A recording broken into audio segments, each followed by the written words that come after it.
When I was a little boy, my parents are the one taking care of me, but due to unforeseen circumstances, they have to go on a long-term overseas trip, leaving me in Singapore.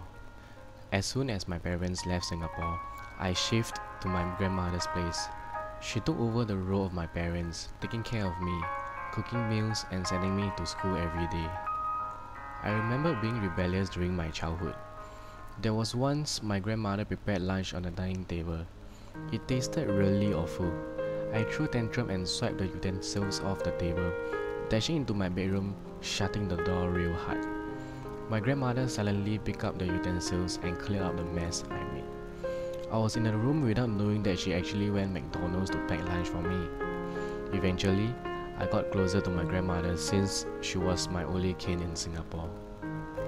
But however, everything changed after I entered secondary school.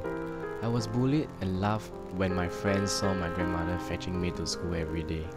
I was given nicknames like Mama Boy, Kwai Kia in Hokkien.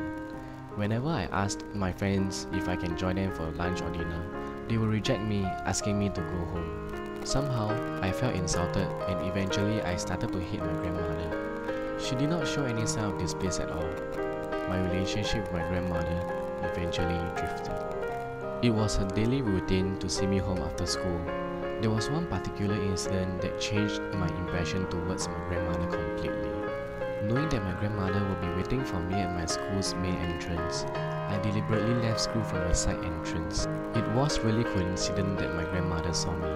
She walked towards me without looking out for incoming vehicles. Unfortunately, she was hit by a vehicle. I ran over to my grandmother, looking at her helplessly. Her last sentence was, 你要乖乖等爸爸妈妈回来 in Chinese. I started to recall how badly I treated my grandmother. Tolerating all my nonsense, she was giving in to me all the while, taking care of me like my parents did.